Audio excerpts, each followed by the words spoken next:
Hi everyone, welcome back to my YouTube channel. तो कैसे हैं आप सब लोग? आई होप आप सब अच्छे होंगे। तो आज की इस वीडियो में हम डिस्कस करेंगे कि इम्पोर्टेंट टॉपिक हमारा रहेगा बायो का। तो आज का हमारा टॉपिक रहेगा पादप के प्रकार।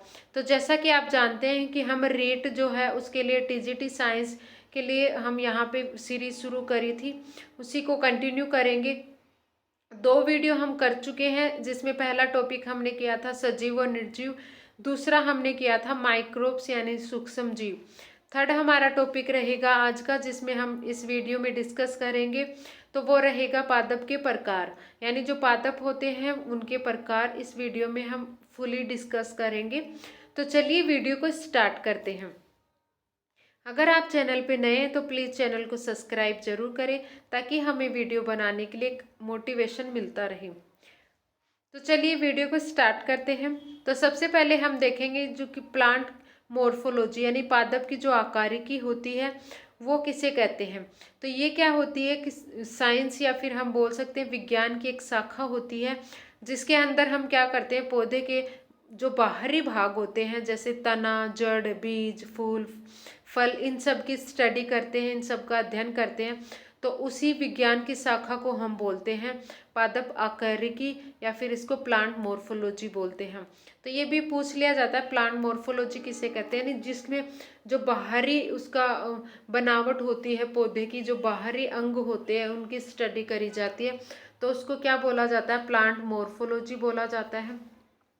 और जो पादप के अंदर वाले पार्ट होते हैं जैसे टिश्यू वगैरह जो होते हैं, किस तरह से उसमें ट्रांसपोर्टेशन होता है, किस तरह से भोजन का या फिर जल जो है पूरे पौधे तक पहुंचाया जाता है, तो वो सारी चीज़ों की स्टडी करते हैं हम। जो अंदर प्लांट के आंतरिक भाग होते हैं उनकी स्टडी करते हैं, तो उसको प्लांट एनाटोमी बोलते हैं। तो इन दोनों में डिफरेंस ध्यान रखना है। तो इस तरह से ये एक हमारा क्या होता है, पूरा प्लांट होता है, जैसा कि आप देख रहे हैं इस डायग्राम में। तो ये क्या है, हमने एक प्लांट लिया है। तो नीचे जो जमीन के नीचे वाला पार्ट होता है उसको हम बोलते हैं रूट, और जो ऊपर वाला होता है उसको हम बोलते हैं यहाँ पे तना या फिर शूट सिस्टम। यानी नीचे वाला रूट सिस्टम होता है जिसमें रूट होती है, और रूट जो होती है वो प्राइमरी, सेकेंडरी, टर्सरी इस तरह से डिवाइड रहती हैं। और जो हमारा सूट सिस्टम होता है उसमें तना होता है। तने में क्या होता है, नोड्स होते हैं, इंटर नोड्स होते हैं, लीव्स उसके ऊपर पाई जाती हैं, फ्रूट लगे हुए होते हैं, फूल लगे हुए होते हैं। तो ये फूल, पत्ती, फ्रूट, तना, ये सब जो सारा पार्ट है हमारा ऊपर वाला, जमीन से ऊपर वाले पार्ट को हम सूट सिस्टम बोलते हैं, परोह तंत्र। और जो जमीन से नीचे होता है उसको रूट सिस्टम बोला जाता है, यानी मूल तंत्र बोला जाता है। तो जो बीज होता है, तो बीज जब अंकुरित होता है, जर्मिनेट करता है, तब उससे क्या होता है, 2 तरह के यहाँ पे क्या निकलती है, कलियाँ निकलती है, बर्ड्स निकलती है। एक जमीन के नीचे जाती है और एक जमीन से ऊपर निकलती है। तो जो जमीन से नीचे जाती है उसको रेडिकल बोलते हैं, और रेडिकल से डेवलप होती है रूट। आर से रेडिकल और आर से ही हमारा क्या बनता है, रूट। इस तरह से हम इसको याद रख सकते हैं। और जो ऊपर वाला, जो जमीन से ऊपर वाला, ऊपर वाली जो बर्ड्स होती है उससे निकलते हैं, जो तना होता है वो डेवलप होता है। और ये इसको हम जो बोलते हैं पल्म्यूल बोला जाता है, यानी प्रांकुर बोला जाता है। प्रांकुर से परहो तंत्र बनता है, मूलांकुर से मूल तंत्र बनता है। ये हमें ध्यान रखना है। पौधे में 2 प्रकार की वृद्धि पाई जाती है, एक प्राइमरी होती है, एक सेकेंडरी होती है। अगर पौधा सिर्फ ऐसे लंबाई में बढ़ रहा है तो उसकी प्राइमरी ग्रोथ होती है, और इस तरह से उसके तने में की मोटाई में भी ग्रोथ होती है, बढ़ने लग जाता है, वो मोटा होने लग जाता है। मोटाई में जो वृद्धि होती है उसको सेकेंडरी ग्रोथ बोला जाता है। अब यहाँ पे हम देख लेते हैं जो हमारा आज का टॉपिक रहेगा, पौधे के प्रकार। यानी जो पादप होते हैं उनको हमने अलग अलग कंडीशन पे, अलग अलग बेसिस पे डिवाइड किया है, जिसमें आयु के आधार पे, आकार के आधार पे, प्रजनन के आधार पे, विकास के आधार पे, या फिर आवास के आधार पर हम उसको डिवाइड करते हैं, आरोहण के आधार पर हम उसको डिवाइड करते हैं। तो सबसे पहला टाइप हमारा रहेगा आकार के आधार पर। तो पहला हमारा टाइप रहेगा आकार के आधार पर। आकार के आधार पर हम पौधों को 3 भागों में बांटते हैं। पहला हमारा होता है शाख, दूसरा होता है झाड़ी, तीसरा होता है पेड़। तो इन तीनों को हम क्या करते हैं, आकार के आधार पर डिवाइड करते हैं। सबसे पहले हम देखेंगे जो शाख साग पौधे होते हैं वो क्या होते हैं, तो इनका क्या होता है, तना कोमल व हरा होता है, इनको हम आसानी से मोड़ सकते हैं। यानी इनका जो तना रहेगा, जो स्टेम होता है वो सॉफ्ट होता है, उसमें हड्डी नहीं होती, इसीलिए हम उसको आसानी से मोड़ सकते हैं। लकड़ी और कास्ट उसमें नहीं होती, छोटे आकार के पौधे इसके अंदर आते हैं, जिनकी लंबाई की अगर हम बात करें तो वो लगभग 1 मीटर तक लंबाई रहेगी, तो वो पौधे इसके अंदर आते हैं। एग्जाम्पल की अगर हम इसमें बात करेंगे तो एग्जाम्पल हमारा हो जाएगा तुलसी, हल्दी, मिर्च, टमाटर, गेहूं, चावल, और जितनी भी हमारी सब्जियां वगैरह होती हैं, जितनी भी फसल होती है हमारी, जो 1 मीटर से, जिसका पौधा 1 मीटर से कम रहेगा ऊंचाई में, तो वो सारी इसी के अंदर आ जाती हैं। दूसरा पार्ट होता है हमारा झाड़ी। तो झाड़ी क्या रहेगी, जो शाखा उससे थोड़ी सी बड़ी रहेगी, हाइट में ऊंची रहेगी। तो इसमें हम देख लेते हैं, जो झाड़ी होती है वो छोटे व मध्यम आकार की होती है। इसमें क्या रहेगा, इसकी ऊंचाई की अगर हम बात करें तो वो 6 मीटर से कम की रहेगी, यानी जो 6 मीटर, 1 मीटर से लंबा और 6 मीटर से छोटा, वो पौधा किस में आ जाता है, झाड़ी के अंदर आ जाता है। इसमें तना थोड़ा सा डेवलप हो जाता है, थोड़ा सा काष्ठीय हो जाता है, कठोर हो जाता है, भूरे रंग का होता है। मुख्य तने के निचले भाग से शाखाएं निकलती है, यानी जो हमारा मेन तना होता है उसके नीचे वाले पार्ट से इसकी जो ब्रांच है वो निकलती है। इसमें अगर हम उदाहरण देखेंगे तो जो मेहंदी का पौधा होता है, गुलाब का जो पौधा होता है, बेर आपने देखे होंगे, जो छोटे छोटे बेर लगते हैं उसके रेड कलर के, जो झाड़ियाँ होती हैं वो भी इसके अंदर आती हैं। और कैर का पौधा भी आपने देखा होगा, जिसमें कैर का हम क्या करते हैं, उसके एक फ्रूट लगता है छोटा सा, जिसका अचार डाला जाता है। तो ये भी क्या होता है, इसकी ऊंचाई 6 मीटर से कम होती है और 1 मीटर से ज़्यादा होती है, तो ये झाड़ियों के अंदर आते हैं। नेक्स्ट हम बात करेंगे पेड़ की। तो पेड़ आपने जितने भी 6 मीटर से ऊंचे जितने भी पेड़ आपने आसपास देखे होंगे, तो वो सब इसी कैटेगरी के अंदर आते हैं। इसमें क्या होता है, बड़े आकार के पौधे होते हैं, जिनकी ऊंचाई 6 मीटर से ऊंचा होता है। तना भूरा काष्ठीय कठोर होता है और इस पे छाल युक्त भी होता है, यानी इसके ऊपर जो कठोर छाल भी डेवलप हो जाती है। लकड़ी होती है इसके अंदर, काष्ठीय जो है काष्ठ भी उपस्थित होती है। मुख्य तने के जो ऊपरी भाग होता है वहां से शाखाएं इसकी निकलती है, यानी जो मेन तना होता है उसके ऊपर से यहाँ पे इसमें शाखाएं निकलती है, इसकी ब्रांचेज निकलती है।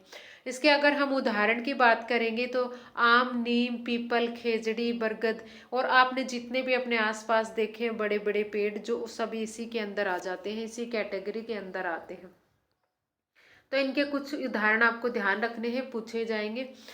नेक्स्ट हमारा टाइप रहेगा आरोहण के आधार पर, यानी जो पौधा होता है वो किस तरह से उसका आरोहण होता है, किस तरह से वो बढ़ते हैं ऊपर की तरफ, तो वो क्या करते हैं उसके आधार पर हम पौधों को डिवाइड करते हैं। तो जो आरोहण होता है इसमें लताएं आती हैं। लताएं क्या होती हैं, कमजोर तने वाले पौधे होते हैं। लताओं को हम दो भागों में बांटते हैं। पहला होता है हमारा आरोही लता, यानी जो लताएं क्या होती हैं, किसी चीज को पकड़ के किसी के सहारे के सहायता से ऊपर चढ़ती हैं, वो इसके अंदर आती है। दूसरी होती है विसर्पी लताएं, यानी ये क्या करती हैं, किसी के सहारे से ऊपर नहीं चढ़ती, ये जमीन के सरफेस पे, जमीन की सतह पे ही बढ़ती है, नीचे ही, ऊपर नहीं चढ़ती है। बस इतना सा इनमें डिफरेंस है दोनों में। तो इसको क्लिम्बर्स बोलते हैं और इसको हम क्रीपर्स बोलते हैं। क्रीपर्स क्या होते हैं, सिर्फ जमीन के ऊपर ही रहते हैं, ऊपर नहीं चढ़ते, और जो क्लिम्बर्स होते हैं वो किसी के सहारे ऊपर चढ़ जाते हैं। तो ये लताएं होती हैं, जो बेल आपने देखी होगी, जिसमें आरोही जो होती है वो सहारे की सहायता से ऊपर चढ़ती है, और इसमें जो सहारा पकड़ने में इसकी हेल्प करता है तो वो रहता है परतान, जो कि क्या होता है, पत्ती या फिर तने का ही रूपांतरित रूप होता है, जो सहारा देने के लिए क्या होता है, ये रूपांतरित हो जाता है टेंड्रिल्स में, जो कि किसी और पौधे की पत्तियों को, तने को पकड़ करके ऊपर चढ़ने में इसकी हेल्प करता है। आपने देखा होगा ऐसे मुड़ा हुआ सा स्प्रिंग लाइक स्ट्रक्चर उसमें अंदर बनती है, जो तुरई, घिया, मनी प्लांट, करेला, इनकी जो बेल होती है ना, इनके अंदर आपने देखा ही होगा, तो वो इसके अंदर आ जाती हैं। और जो विसर्पी लताएं होती है वो ऊपर नहीं चढ़ती, ये ज़मीन पर ही डेवलप होती है, ज़मीन पर ही फैलती हैं, तो ये ज़्यादा जगह भी यहाँ पे घेरती हैं। तो इसमें क्या होता है, ये ऊपर नहीं चढ़ती, इसीलिए इनमें परतान जो है वो डेवलप नहीं होता, टेंड्रिल इनमें नहीं पाया जाता। उदाहरण की अगर हम बात करेंगे तो तरबूज, कद्दू, खरबूजा आदि की जो बेल आपने देखी होंगी, जो ज़मीन पे ही डेवलप होती है, किसी के सहारे ऊपर नहीं चढ़ती, तो वो इसके अंदर आ जाती हैं। उदाहरण ध्यान रखेंगे, तरबूज, कद्दू, खरबूजा आदि। अब हम यहाँ पे देखेंगे, जो आयु के आधार पर होते हैं वो पौधों को हम क्या करते हैं, 3 भागों में डिवाइड करते हैं। पहला हमारा रहेगा एनुअल प्लांट, जिसको 1 वर्षीय पौधा बोलते हैं। दूसरा हमारा द्विवर्षीय पौधा। तीसरा हो जाएगा हमारा बहुवर्षीय पौधा। आयु के आधार पर पौधों को 3 भागों में बांटते हैं। पहला 1 वर्षीय, दूसरा द्विवर्षीय, तीसरा बहुवर्षीय। 1 वर्षीय पौधे जो एनुअल प्लांट होते हैं उनके अंदर क्या रहेगा, 1 साल का जीवन काल होता है, यानी जो इनका जो जीवन होता है वो 1 साल में ही समाप्त हो जाता है। या फिर हम बात करें अगर इसके बारे में, तो ये 1 ऋतु में ही अपना जीवन काल पूरा कर लेते हैं। इस तरह के जो पौधे होते हैं वो इसके अंदर आते हैं। तो इसमें मक्का, ज्वार, बाजरा, सरसों, गेहूं, तो आपने फसल देखी होगी जो 1 ऋतु में लगती है, फिर उसको 6 महीने में लगभग हम क्या करते हैं, उसको काट लेते हैं। यानी इसका जीवन काल क्या होता है, 1 साल का, या फिर हम 1 ऋतु का बोल सकते हैं। दूसरा का अगर हम बात करेंगे, द्विवर्षीय पौधे जो बाइनियल प्लांट होते हैं, तो इनका जो जीवन काल रहेगा 2 ऋतु या फिर हम 2 वर्ष बोल सकते हैं। जिनका जीवन काल 2 वर्ष होता है, 2 साल में पूरा हो जाता है, वो हमारे द्विवर्षीय पौधे होते हैं। तो इसमें गाजर जो होता है, गाजर, मूली इसके अंदर आ जाता है। जो शकरकंद होते हैं वो इसके अंदर आ जाते हैं। नेक्स्ट हमारा रहेगा बहुवर्षीय पौधे। बहुवर्षीय पौधे क्या होते हैं, इनका जीवन काल 2 साल से अधिक रहेगा। तो 2 साल से अधिक जीवन काल जिन पौधों का होता है उनको हम बहुवर्षीय पौधे बोलते हैं। तो इसके अंदर अगर हम उदाहरण की बात करेंगे तो चीड़, नीम, बरगद, इस तरह के जो पौधे होते हैं जो 1-2 साल से ज़्यादा इनका जीवन काल होता है। तो आप अपने आसपास ऐसे बहुत सारे पेड़ देखते हैं जिनमें क्या होता है, वो बहुवर्षीय पौधों में आते हैं। जैसे चीड़, नीम, आम, बाजरा, बरगद, इस तरह के जो प्लांट होते हैं वो इसके अंदर आ जाते हैं।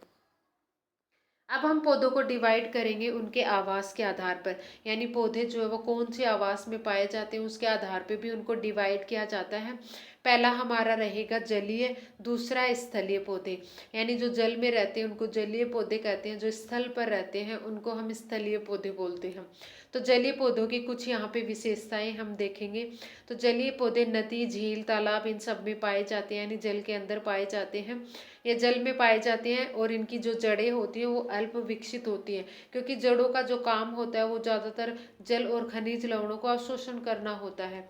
तो यहाँ पे क्या होता है, खुद ही जल के अंदर ही है, तो इनमें जड़ की ज़्यादा ज़रूरत नहीं होती, तो इसीलिए इनकी जो जड़ें होती हैं, जो मूल होती है वो कम विकसित होती है, ये भी ध्यान रखेंगे। और इनका जो तना होता है वो हल्का होता है, क्योंकि उनमें वायु कोश पाया जाता है और वायु कोश में हवा भरी रहती है, जिस वजह से इनका तना जो होता है वो क्या हो जाता है, हल्का हो जाता है। और इसीलिए उनमें क्या होती है, उनको बियोन्सी मिल जाती है, उत्प्लावकता के लिए इनका जो तना होता है उसके अंदर वायु कोश प्रेजेंट होते हैं, ताकि तना हमारा हल्का रहे और ये जल के ऊपर आसानी से तैर सके। तो ये भी हमें ध्यान रखना है। और इन जो पौधे हैं हमारे जलीय पौधे, उनको जलोद भी बोला जाता है।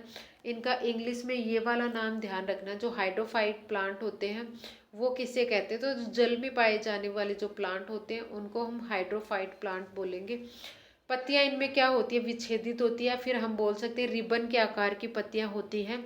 इसमें क्या होगा, क्योंकि इनको पानी में रहना होता है, ताकि पानी का फ्लो उस पत्ती से आराम से चला जाए, वो उस पानी को रोक रोक के ना, इसीलिए इनकी जो पत्तियां होती है वो कटी फटी होती है, रिबन के आकार की होती है।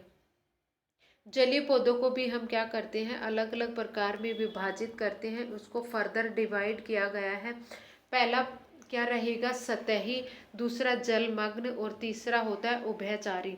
सतही की अगर हम बात करेंगे तो वो क्या करते हैं, जल की सतह के ऊपर तैरते रहते हैं। यानी जल की सतह के ऊपर जो प्लांट पाए जाते हैं उनको हम क्या बोलते हैं, सतही या फ्लोटिंग प्लांट बोलते हैं। एक होता है जलमग्न, यानी पूरी तरह से जल में डूबा हुआ होता है, सबमर्ज इसको हम बोलते हैं। एक होता है उभयचारी। उभयचारी क्या रहेगा, एम्फीबियन, यानी वो जल और स्थल दोनों जगह पे मिलता है, तो वो हमारा उभयचारी पौधा हो जाता है। इनके उदाहरण हमें ध्यान रखने हैं, इंपॉर्टेंट रहेंगे। फ्लोटिंग प्लांट में आ जाता है जलकुंभी, वाटर हायसिंथ जिसको हम बोलते हैं। इसको बंगाल का शोक भी कहा जाता है, क्योंकि ये बंगाल में इतना ज़्यादा डेवलप हो चुका है कि वहाँ के जो एक्वाटिक एनिमल्स होते हैं उनका सरवाइव करना कठिन हो जाता है इसके सामने। ये बहुत ज़्यादा अपनी ग्रोथ करता है, डेवलप हो जाता है, बहुत जल्दी डेवलप होता है। इस वजह से वहाँ के और जो एनिमल्स होते हैं, जो पानी में रहने वाले एनिमल्स होते हैं, तो वो ग्रो नहीं कर पाते। इसीलिए इसको क्या बोला जाता है, बंगाल का शोक बोला जाता है, क्योंकि बंगाल की साइड में ज़्यादा मिलता है। तो जल की सतह पर मिलने वाला जलकुंभी, ये ध्यान रखेंगे। जलमग्न यानी पूरी तरह से जल के अंदर रहने वाला जो प्लांट होता है वो हमारा हाइड्रिला होता है। हाइड्रिला का एग्जाम्पल भी हमें ध्यान रखना है, जिसमें जो जनन होता है वो मुकुलन की विधि से पाया जाता है। उभयचारी प्लांट जो होते हैं वो दोनों जगह मिलेंगे, जल और स्थल दोनों पे मिलेंगे। इसका एग्जाम्पल हमें ध्यान रखना है, इम्पोर्टेंट रहेगा, पूछा हुआ है पहले। बेलिस्नेरिया, बटरकप, दो इसके एग्जाम्पल हैं जो कि आरबीएससी की जो बोर्ड की जो बुक होती है उसमें दे रखा है, बेलिस्नेरिया और बटरकप। बटरकप, बेलिस्नेरिया, दो दे रखे हैं उभयचारी प्लांट के उदाहरण, तो ये हमें ध्यान रखना है। स्थलीय पौधे, यानी जो जमीन पर पाए जाते हैं वो पौधे हमारे कैसे होते हैं, स्थलीय होते हैं। इनको भी हम क्या करते हैं, फर्दर डिवाइड करते हैं, जिसमें पहला हमारा आता है समोद्भिद। समोद्भिद जिसको मीजोफाइट बोलते हैं, यानी ये क्या करते हैं, मीजो का मतलब बीच के, यानी आर्द्र जलवायु में पाए जाते हैं, जहाँ ना तो ज़्यादा पानी हो और ना ही ज़्यादा पानी की कमी हो। ऐसी जगह पे जो पौधे मिलते हैं उनको हम बोलते हैं समोद्भिद या मीजोफाइट प्लांट। यानी जहाँ पे ज़्यादा कमी भी ना हो पानी की और दिन रात भी वहाँ पे पानी इकट्ठा ना रहे, ऐसी जगह पे जो पौधे मिलते हैं उनको बोलते हैं हम मीजोफाइट प्लांट। जैसे नीम, बांस, इस तरह के जो बरगद वगैरह के जो पेड़ होते हैं वो इसके अंदर आ जाते हैं। दूसरा टाइप हमारा रहेगा मरुदभिद, जिसको हम जीरोफाइट बोलते हैं। तो मरुदभिद यानी मरुस्थल में पाए जाने वाले जो पौधे होते हैं उनको बोलते हैं हम जीरोफाइट या मरुदभिद प्लांट। ये इम्पोर्टेंट पॉइंट रहेगा, यहाँ से क्वेश्चन पूछा जाता है। तो मरुस्थलीय पौधे मरुस्थल में पाए जाते हैं जहाँ पे पानी की बहुत ज़्यादा कमी होती है, जैसे कि राजस्थान का जो जैसलमेर का साइड है, या फिर राजस्थान में तो लगभग पानी की कमी ही होती है। तो वहाँ पे जो पौधे पाए जाते हैं वो हमारे मरुस्थलीय पौधे होते हैं, जीरोफाइट प्लांट होते हैं। इंग्लिश में याद रखना है, क्योंकि इसका जो क्वेश्चन यही बनता है, इंग्लिश वाला ही। जीरोफाइट प्लांट के एग्जाम्पल पूछेगा तो कैक्टस वगैरह जो होते हैं, डंडा थोर कैक्टस, खेजड़ी, नागफली, ये सारे इसके अंदर आते हैं। इनमें क्या होता है कि रूपांतरण बहुत ज़्यादा पाया जाता है, यानी जो पौधे होते हैं मरुस्थल में अपने आप को अडेप्ट कर लेते हैं, उसके अकॉर्डिंग अपने आप को ढाल लेते हैं। तो उसमें क्या करते हैं, बहुत सारे चेंजेस कर लेते हैं अपने शरीर के, अपने बॉडी के अंदर। जैसे कि आप देखते हैं कि वहाँ पे जो पत्तियाँ होती हैं, तो पत्तियों पे बहुत सारे स्टोमेटा पाए जाते हैं, रंध्र पाए जाते हैं, जिससे जो एक्स्ट्रा वाटर होता है वो बाहर निकलता रहता है वातसोत्सर्जन के थ्रू। लेकिन यहाँ पे क्या होता है, पानी की पहले से कमी होती है, तो जो पत्तियाँ होती है वो कांटों में कन्वर्ट हो जाती है, और जो तना होता है वो मांसल होता है, उसमें जल भरा हुआ इकट्ठा करके रखते हैं ये। तो गुद्देदार इसका तना होता है, ग्रीन कलर का रहता है। और यहाँ पे पत्तियों में प्रकाश संश्लेषण ना होकर के तने से प्रकाश संश्लेषण होता है। पत्तियां कांटों में बदल जाती हैं, उनका आकार छोटा हो जाता है, ताकि वो पानी के वेस्टेज को रोक सके, पानी बाहर ना निकले। इसीलिए ये बहुत सारे इनमें रूपांतरण देखे जाते हैं जो मरुस्थल ये पौधे होते हैं। तो ये भी हमें ध्यान रखना है, जो ट्रांसपायरेशन होता है उसको रोकने के लिए इसकी पत्तियां जो होती हैं वो कांटों में रूपांतरित हो जाती हैं, और यहाँ पे प्रकाश संश्लेषण का काम तने द्वारा किया जाता है। अब हम यहाँ पे देखेंगे जनन या फिर प्रजनन या फिर पुष्पन के आधार पर प्लांटों के प्रकार। तो दो तरह के प्लांट होते हैं, एक पुष्पीय पौधे जिसमें फ्लावरिंग प्लांट जिसको बोलते हैं, जिसके अंदर क्या होता है, फूल आता है, और एक ऐसे प्लांट होते हैं जिसके अंदर फूल ही नहीं आता, तो उनको अपुष्पीय पौधे बोलते हैं, नॉन फ्लावरिंग प्लांट। तो इनके एग्जाम्पल हमें ध्यान रखना है। जो पुष्पीय पौधे होते हैं, गुड़हल, गुलाब, आम, गुलदास, इस तरह के आप अपने आसपास भी देख करके इनको समझ सकते हैं। जिसके अंदर फूल आता है वो सारे पुष्पीय पौधे होते हैं, और जिनके अंदर फूल नहीं आता तो वो क्या होते हैं, अपुष्पीय पौधे होते हैं, जैसे मोस, फन वगैरह होते हैं, टेरिडोफाइट्स वगैरह, तो वो इसके अंदर आ जाते हैं।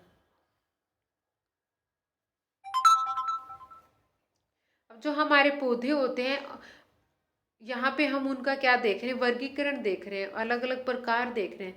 तो जो कृत्रिम वर्गीकरण दिया था पौधों का, वो किसने दिया था, कार्ल लिनियस ने दिया था। और जो प्राकृतिक वर्गीकरण दिया था पौधों का, वो दिया था बेंथम और डॉल्टन हुकर ने। तो ये ध्यान रखना है, दोनों क्वेश्चन यहाँ से पूछे जा सकते हैं।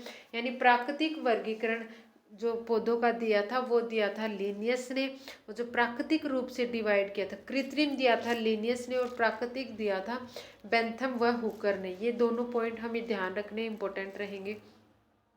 नेक्स्ट अगर हम देखें यहाँ पे टाइप पौधों के, तो उनके विकास के आधार पर हम बोल सकते हैं। फिर पौधों में कायिक गुण, पुमंग की संरचना, प्रकृति, रंग, पत्तियों की संख्या तथा उनके आकृति के आधार पर भी हम पौधों को 5 भागों में बांटते हैं, जो कि हमारा जो पादप जगत होता है ना वो वाला, तो वो इम्पोर्टेंट रहेगा यहाँ पे, वो भी हम इनका क्लासिफिकेशन देखेंगे। तो 5 भागों में पौधों को बांटा जाता है। पहला हमारा थेलोफाइटा, ब्रायोफाइट, टेरिडोफाइट, जिम्नोस्पर्म और एंजियोस्पर्म।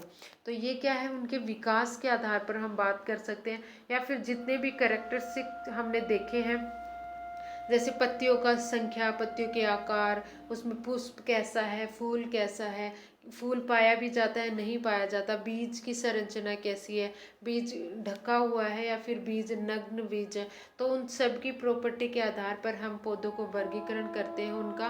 तो वो वर्गीकरण 5 भागों में करते हैं। पहला थेलोफाइटा, ब्रायोफाइट, टेरिडोफाइट, जिम्नोस्पर्म और एंजियोस्पर्म। तो ये भी इम्पोर्टेंट है, जो क्वेश्चन पूछे जाएंगे वो ज़्यादातर यहीं से पूछे जाएंगे, तो इनको हमें ध्यान रखना है। तो यहाँ पे हम सबसे पहले देखेंगे जो हमारे थेलोफाइटा होते हैं, थेलोफाइट में कौन कौन से पादप आते हैं। तो ये हमारा पहला टाइप रहेगा थेलोफाइट पादप। इनमें शैवालों को रखा गया है, यानी जितने भी शैवाल होते हैं ना वो सारे किसके अंदर आते हैं, थेलोफाइटा। इनका जो शरीर होता है, थैला, जो थैला होता है ना, थैले के समान होता है, इसीलिए इसको थेलोफाइटा बोला गया है। क्योंकि इसमें पत्तियां, तना और जो हमारी जड़ वगैरह है वो डिफ्रेंशिएट नहीं होती, अलग अलग हम उनको नहीं पहचान पाते। सारी बॉडी जो होती है एक थैले जैसी संरचना की होती है, इसीलिए इसको क्या बोला जाता है, थैलोफाइट पादप बोला जाता है। तो इनमें जितने भी हमारे शैवाल होते हैं वो सभी इसी में रखे गए हैं। इनमें क्या होता है, क्लोरोफिल युक्त होते हैं, सरल संरचना होती है, थैलेओइड होती है, स्वपोषी होती है, यानी अपना जो भोजन होता है उसका संश्लेषण स्वयं ही कर लेते हैं, क्योंकि इनमें क्लोरोफिल पाया जाता है। और जो धरती के ऊपर जमीन, हमारी जो पृथ्वी है उसके ऊपर सबसे ज़्यादा जो प्रकाश संश्लेषण करते हैं तो वो यही पादप करते हैं, जो शैवाल होते हैं वही किया, उनके द्वारा ही किए जाते हैं। तो ये भी हमें ध्यान रखना है। जलीय पौधे होते हैं, ज़्यादातर ये जल में ही मिलेंगे हमें। आवास की अगर हम इनकी बात करेंगे तो जो नमी युक्त पत्थर, मिट्टी, लकड़ी सभी जगह मिल सकते हैं। ये पानी के अंदर भी मिलते हैं, कुछ कवक और प्राणियों के संगठन में भी मिलते हैं, यानी जो कवक होते हैं उनके ऊपर भी डेवलप हो जाते हैं, और जो प्राणी होते हैं, जंतु होते हैं, उनके शरीर के ऊपर भी डेवलप हो जाते हैं। तो इसमें जो शरीर के ऊपर डेवलप होते हैं उसमें स्लोथ रीछ जो होता है ना उसके शरीर पे शैवाल पाए जाते हैं। ये भी एग्जाम्पल पूछा जा सकता है, इम्पोर्टेंट रहेगा। जनन की अगर हम बात करें तो लैंगिक और अलैंगिक दोनों प्रकार का जनन इसमें पाया जाता है। अगर शैवालों का उदाहरण देखेंगे तो वोल्वॉक्स, फ्यूकस, पोरफायरा, लेमिनेरिया, ये इसके एग्जाम्पल हैं। और इनका उपयोग हम अपनी डेली लाइफ में भी, बहुत सारे ऐसे प्रोडक्ट होते हैं जो शैवालों से बनाए जाते हैं, जैसे जिलेडियम और जो ग्रेसिलेरिया होता है उस शैवाल से एगार एगार जो सॉल्यूशन होता है वो बनाया जाता है। आइसक्रीम, जेली वगैरह बनाई जाती है। और इनको भोजन के रूप में भी उपयोग किया जाता है क्योंकि इनमें प्रोटीन की मात्रा बहुत ज़्यादा होती है।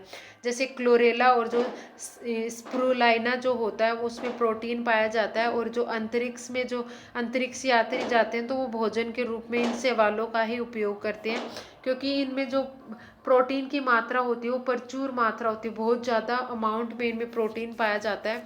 तो वो इन शैवालों का उपयोग करते हैं भोजन के लिए। शैवालों को भी हम फर्दर डिवाइड करते हैं क्लोरोफाइसी, यानी जिसमें क्लोरोफिल पाया जाता है, जो ग्रीन कलर के शैवाल होते हैं वो इसके अंदर आते हैं। फियोफाइसी जिसमें क्लोरोफिल नहीं पाए जाते हैं, ब्राउन कलर के जो जितने भी शैवाल होते हैं वो फियोफाइसी के अंदर आते हैं। और एक होता है हमारा रोडोफाइसी, रोडोफाइसी में रेड कलर के जितने भी शैवाल होते हैं वो इसके अंदर आते हैं। नेक्स्ट टाइप हमारा रहेगा ब्रायोफाइट। ब्रायोफाइट क्या होता है, थैलोफाइटा से थोड़े से डेवलप हो जाते हैं, इनका विकास थोड़ा सा ज़्यादा हो जाता है। इनमें क्या होता है कि ट्रू लीफ, ट्रू रूट वगैरह तो इसमें नहीं पाई जाती, लेकिन जो पत्ती के समान या फिर तने के समान और जड़ के समान इसमें क्या होता है, जड़ के समान मूलसम होता है, पत्ती के समान पत्तीसम होता है और तने के समान तनासम होता है। यानी जो तने जैसी संरचना दिखेगी लेकिन वो एक्चुअल में तना नहीं होता। तो इनमें थोड़ा सा डिफरेंस हो जाता है, इन डिफरेंशिएट बॉडी हो जाती है, यानी छोटी छोटी पत्तियां सी दिखने लग जाती है, तना और जड़ें जो है वो दिखाई देने लग जाती है, लेकिन वो ट्रू नहीं होती, वो बस पत्ती जैसी दिखती है, तना जैसा दिखता है और जड़ जैसा दिखाई हमें देता है। तो थोड़ा सा डेवलप हो जाता है, जो हमारे थैलोफाइटा से थे उनसे थोड़ा सा डेवलप हो जाते हैं वो प्लांट, तो वो किसके अंदर आ जाते हैं, ब्रायोफाइट के अंदर आ जाते हैं। इनमें अगर हम देखें कहाँ पाए जाते हैं तो नम और छायादार क्षेत्रों में पाए जाते हैं। उदाहरण के लिए इसमें मोस और जो लिवरवर्ट होते हैं इसके अंदर आते हैं, इसमें फूल नहीं आते, यानी जो ब्रायोफाइट्स होते हैं उनमें भी फूल नहीं पाया जाता। पादप जगत का इसको उभयचर बोलते हैं। ये इंपॉर्टेंट पॉइंट यहाँ से ध्यान रखेंगे, ये पूछा जा सकता है कि पादप जगत का उभयचर किसको बोलते हैं। जैसे जंतु जगत का जो उभयचर होता है, जैसे जो हमारा मेंढक होता है वो जल और स्थल दोनों जगह पे रह सकता है, इसी तरह से जो पादप जगत का उभयचर होता है वो ब्रायोफाइट्स को बोला जाता है। इंपॉर्टेंट क्वेश्चन रहेगा, ये भी यहाँ से ध्यान रखेंगे। तो उभयचर हमें याद रखना है, किसको बोला जाता है, ब्रायोफाइट्स को, मतलब वो जल और स्थल दोनों जगह पे मिलेंगे। जो थैलोफाइट्स थे वो ओनली जल में थे, जल में मिलने वाले प्लांट थे, और ये दोनों जगह पे मिलेंगे। यानी इनको अपना जो जीवन साइकिल होता है ना, जीवन चक्र, उसको पूरा करने के लिए इसको पानी की भी जरूरत पड़ती है और इसको स्थल की भी जरूरत पड़ती है। पानी के स्थल पे रहता है लेकिन पानी के प्रजनन करने के लिए इसको पानी की जरूरत पड़ती है, बिना पानी के इसमें प्रजनन नहीं होता, इसीलिए इसको क्या बोला जाता है, दोनों चीजों की इसको जरूरत होती है, ये उभयचर की तरह काम करता है। इनमें वास्तविक मूल तना पत्ती नहीं पाई जाती, लेकिन उनकी जैसी संरचना पाई जाती है, जिसको मूल की जैसी संरचना को मूल सम, पत्ती सम, पत्ती के समान संरचना को, और जो तने के समान संरचना होती है उसको तनासम बोलते हैं। जीवन काल पूरा करने के लिए इसको पानी और स्थल दोनों की आवश्यकता होती है, इसीलिए इसको उभयचर बोला जाता है। ये वाला पॉइंट हमें ध्यान रखना है। जो स्फेग्नम होता है वो क्या होता है, हमारा ब्रायोफाइट्स होता है, और इसका जो सूखा पीठ होता है उसको हम ईंधन के रूप में यूज करते हैं, और ये क्या करता है, पानी को रोकने का काम भी करता है, यानी जो भूमि का कटाव होता है उससे बचाता है, ये पानी को रोकने का काम करता है। तो बहुत सारी ऐसे जो प्रोडक्ट होते हैं जो हम पानी के थ्रू लेकर के आते हैं, उनका ट्रांसपोर्टेशन पानी के थ्रू होता है, तो वहाँ उन डब्बों में ये स्पेग्नम का पाउडर डाल दिया जाता है ताकि उन डब्बों के अंदर पानी जो है एंटर ना कर पाए, तो ये पानी को रोकने का काम करता है। इंपॉर्टेंट क्वेश्चन यहाँ से रहेगा, इसको हमें ध्यान रखना है। और ये युग्मोद्भिद होते हैं। थर्ड हमारा रहेगा टेरिडोफाइट। टेरिडोफाइट के अंदर क्या आता है कि जो ब्रायोफाइट से थोड़े से और डेवलप हो गए हैं वो हमारे टेरिडोफाइट्स के अंदर रखे गए हैं, यानी ये स्थलीय पौधे भी हो सकते हैं, जरूरी नहीं कि इनको पानी की जरूरत पड़े, स्थल पर भी अपना जो जीवन है वो कंप्लीट कर सकते हैं। तो इसमें जो सजावटी पौधे होते हैं, जो जो हम घरों में गमलों में लगाए जाते हैं ना, वो लगभग सारे प्लांट होते हैं हमारे टेरिडोफाइट्स, सजावटी पौधे होते हैं, आर्थिक रूप से इनका महत्व होता है, स्थल पर पाए जाते हैं, ब्रायोफाइट से ज़्यादा विकसित हो जाते हैं, और इसमें तना पत्ती जड़ पूरी तरह से विकसित हो जाती है, यानी इसमें जो ट्रू लीफ, ट्रू रूट और ट्रू स्टेम पाया जाता है, ये ध्यान रखेंगे। पीछे ब्रायोफाइट्स में हमने क्या देखा था, उसमें वो ट्रू लीव्स नहीं थी, उसके जैसे दिखने वाली संरचना थी जो कि एक पत्ती एक तने की तरह काम कर रही थी। तो यहाँ पे हम टेरिडोफाइट में क्या होता है, टेरिडोफाइट में वो डेवलप हो चुकी है पत्ती वगैरह, तो वो ट्रू लीफ इसमें पाई जाती है, ट्रू रूट पाई जाती है, ट्रू स्टेम पाया जाता है। और तो और इसमें क्या होता है, जो संवहन उत्तक होते हैं हमारे जाइलम और फ्लोएम, वो भी विकसित हो जाते हैं।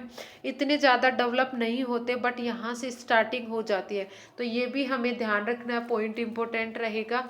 यानी जो संवहन उत्तक होते हैं वो किस में पाए जाते हैं, किस में नहीं पाए जाते, इस तरह से पूछ लिया जाता है। या फिर कौन से जो ग्रुप होता है वहाँ से उसकी स्टार्टिंग हो जाती है। जो टेरिडोफाइट्स होते हैं उनमें वो डेवलप हो जाते हैं।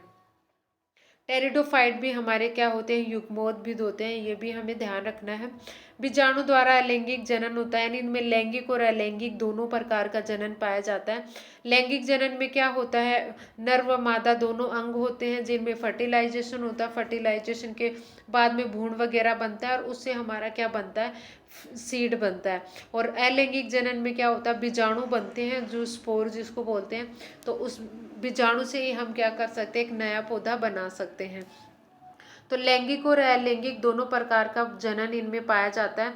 अगर हम टेरिडोफाइट्स का एग्जाम्पल देखें तो उसमें आ जाता है हमारा सिलेन जिलेना है, साल्विनिया है।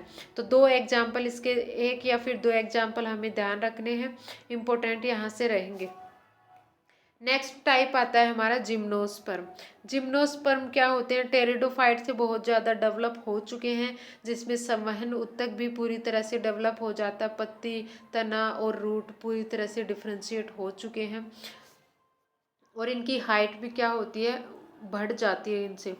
तो जो जिम्नोस्पर्म होते हैं उसका नाम का जो अर्थ होता है वो होता है, जिम्नोस का मतलब होता है अनावर्त और स्पर्म का मतलब होता है बीज। यानी जिसमें बिना आवरण के बीज पाए जाते हैं वो हमारे आते हैं किसके अंदर, जिम्नोस्पर्म के अंदर आते हैं।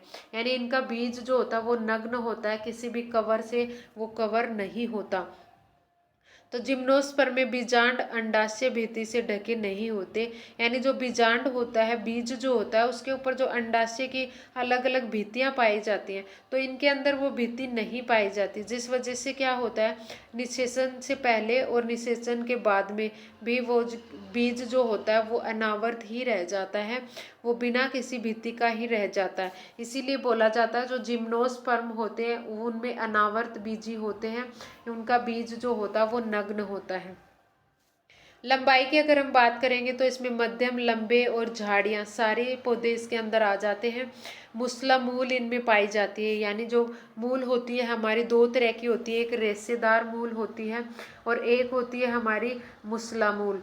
रेशेदार और मुस्ला मूल होती है। तो इसके अंदर जो मुस्ला मूल पाई जाती है, रेशेदार मूल में क्या होता है कि इसमें प्राइमरी मूल उसमें उसकी उम्र क्या होती है, अल्पायु होती है, तो वो यहाँ पे ज़्यादा डेवलप नहीं कर पाती और तने से ही बहुत सारी इस तरह से धागे जैसी संरचना, फिर धागे जैसी जड़ें जो होती हैं वो डेवलप हो जाती हैं।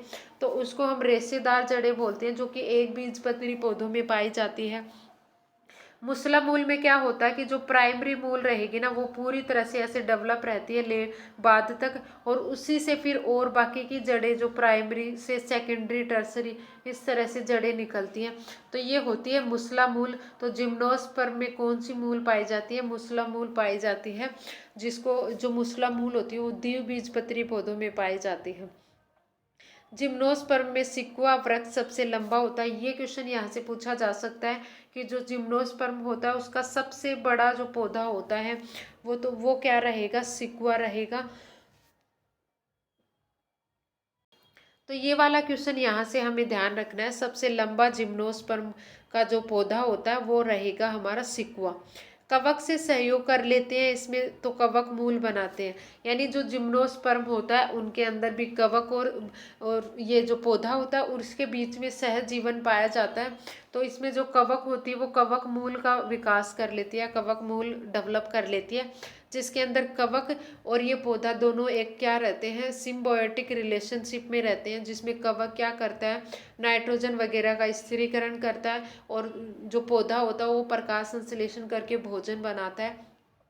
तो कवक तो पौधे से भोजन लेता है, और जो कवक होता है वो उसको जो न्यूट्रिशन होते हैं या फिर जो तत्व होते हैं, इंपॉर्टेंट तत्व जैसे नाइट्रोजन वगैरह, वो प्रोवाइड करवाता है। तो इस तरह से ये एक दूसरे की हेल्प करते हैं। साइनोबैक्टीरिया के साथ सहयोग करता है तो उसको हम बोलते हैं परवाल मूल। यानी जो साइनोबैक्टीरिया के साथ जो मूल बनाता है तो उसको परवाल मूल बोलते हैं, जैसे कि साइकस के अंदर पाया जाता है, और जो कवक मूल पाया जाता है वो पाइनस के अंदर पाया जाता है। दोनों यहाँ से इम्पोर्टेंट रहेगा, दोनों पॉइंट ये हमें ध्यान रखना है। यानी जो साइनोबैक्टीरिया के साथ जो यहाँ पे क्या बनाता है, परवाल मूल, तो परवाल मूल किसके अंदर बनती है, साइकस के अंदर बनती है, और जो कवक मूल बनती है वो पाइनस के अंदर बनती है। अलग अलग पौधे हैं, ये ध्यान रखना है हमें, जो कि दोनों ही जिम्नोस्पर्म के अंदर आते हैं। तने इनमें शाखीय, जिसमें क्या होता है, साइकस के अंदर शाखीय तना पाया जाता है, अशाखीय तना पाया जाता है, और जो हमारा शाखीय तना होता है पाइनस या सीड्रस के अंदर होता है। यानी इनमें जो तना होता है उसमें ब्रांच भी निकल सकती है, और कुछ पौधे ऐसे होते हैं जिसमें ब्रांच नहीं निकलती। तो दोनों ही प्रकार के पौधे इसके अंदर पाए जाते हैं जिम्नोस्पर्म के अंदर। जनन की अगर हम बात करेंगे तो अलैंगिक और लैंगिक दोनों प्रकार का जनन इसमें पाया जाता है। लैंगिक जनन में निषेचन के बाद युग्मनज बनता है, जिसमें भ्रूण का विकास होता है। बीजांड से बीज बनता है, यानी जो बीज होता है, फिर बीजांड जो होता है ना, बीजांड, उससे तो बीज बनता है। बीज ढके हुए नहीं होते, ये ध्यान रखना है। इसमें बीज जो होता है ना वो नग्न बीज होता है, उस पर कवरिंग नहीं पाई जाती, इसीलिए इसको जिम्नोस्पर्म बोला जाता है। नेक्स्ट हमारा रहेगा एंजियोस्पर्म। यानी पूरी धरती पे जो सबसे ज़्यादा पाए जाते हैं वो पाए जाते हैं एंजियोस्पर्म। सबसे ज़्यादा डेवलप पौधे हैं हमारे एंजियोस्पर्म। इसको पुष्पीय पादप भी हम बोल सकते हैं। तो पुष्पीय पादपों अथवा एंजियोस्पर्म में परागण तथा बीजांड विशिष्ट संरचना के रूप में विकसित होते हैं। यानी इनके अंदर परागकण पाया जाता है, और जो बीजांड होता है तो इसमें एक विशिष्ट संरचना के रूप में विकसित होता है। जैसे इस तरह से ओवरी होती है, ओवरी का ये होता है स्टिग्मा। स्टिग्मा के ऊपर आकर के परागकण गिरता है, फिर इनमें क्या होता है, एक पराग नली विकसित होती है। पराग नली से जो नर युग्मक होते हैं वो नीचे तक जाते हैं, और यहाँ होता है हमारा अंडाशय, या फिर अंडा जो होता है उसके अंदर यहाँ पे निषेचन होता है। निषेचन के बाद भ्रूण बनता है, और इसी तरह से क्या होता है, फिर जो पुष्प होता है उसी से पुष्प की जो ओवरी होती है वो फ्रूट में कन्वर्ट हो जाती है, और जो बीजांड होता है वो बीज में कन्वर्ट हो जाता है। तो ये जो विशिष्ट संरचना पाई जाती है ये एंजियोस्पर्म में ही पाई जाती है। परागकण और बीजांड की जो विशिष्ट संरचना होती है, ये पुष्पी होते हैं। यानी इनके अंदर जो पुष्प डेवलप होता है, पुष्पी पादप हम इनको बोलते हैं। सबसे ज़्यादा विकसित पादप यही होते हैं। यानी जो धरती पे सबसे ज़्यादा विकसित प्लांट जो होते हैं तो वो हमारे होते हैं एंजियोस्पर्म, और सबसे ज़्यादा पाए जाते हैं तो वो भी एंजियोस्पर्म होते हैं। पादपों में सबसे बड़ा वर्ग है हमारा एंजियोस्पर्म। तो एंजियोस्पर्म में सबसे छोटा जो पौधा होता है, वृक्ष होता है, वो होता है हमारा वुल्फिया। ये इंपॉर्टेंट क्वेश्चन है, यहाँ से पूछे जाने की संभावना सबसे ज़्यादा है। यानी एंजियोस्पर्म का जो सबसे छोटा वृक्ष होता है वो हमारा होता है वुल्फिया। सबसे बड़ा होता है वो होता है यूकेलिप्स, जिसको सफ़ेदा बोलते हैं। सबसे लंबा पौधा यही होता है। इनमें हमें क्या होता है, भोजन, चारा, ईंधन, औषधि और अन्य आर्थिक उत्पाद इससे मिलते हैं। यानी सभी चीज़ों में हम इन पौधों का यूज करते हैं। भोजन के रूप में भी, जिसमें बहुत सारे फ्रूट वगैरह, सब्जियां वगैरह होती हैं, और इसमें ईंधन के रूप में भी हम यूज करते हैं। इनकी जो काष्ठीय लकड़ी होती है उसका औषधि बनाने में इनका यूज किया जाता है। तो इनमें बहुत सारे आर्थिक जो उत्पाद होते हैं, जो आर्थिक महत्व के होते हैं, वो भी हमें मिलते हैं एंजियोस्पर्म से। जनन की अगर हम बात करें तो इसमें ज़्यादातर लैंगिक जनन पाया जाता है, जिसमें पुष्प में नर और मादा दोनों ही अंग विकसित होते हैं। जो नर लैंगिक अंग होता है उसको पुंकेसर बोला जाता है, और जो मादा अंग होता है उसको स्त्री केसर बोला जाता है। यानी इसके अंदर क्या होता है कि एक पुष्प जो होता है वो प्रजनन का काम करता है। लैंगिक जनन इसके अंदर देखा जाता है ज़्यादातर, और इसमें क्या रहेगा, जो नर जो अंग होते हैं उसको पुंकेसर बोला जाता है, मादा अंग को क्या बोला जाता है, स्त्री केसर बोला जाता है। और इसके अंदर अंडक होता है, यानी अंडा जो होता है वो डेवलप होता है, ओवरी हमारी यहाँ पे बनती है। तो एंजियोस्पर्म को भी हम क्या करते हैं, दो अलग अलग भागों में डिवाइड करते हैं। एक होता है एक बीजपत्री, एक बीजपत्री रहेगा, और एक होता है हमारा द्विबीजपत्री। एक बीजपत्री यानी जिसका बीज में सिर्फ एक पत्र रहता है, एक कोडोन रहता है, उसको हम बोलते हैं एक बीजपत्री या मोनोकोट। एक होता है बायोकोट, डायाकोट, यानी जिसके अंदर जब हम इसको खोलते हैं तो दो कोट।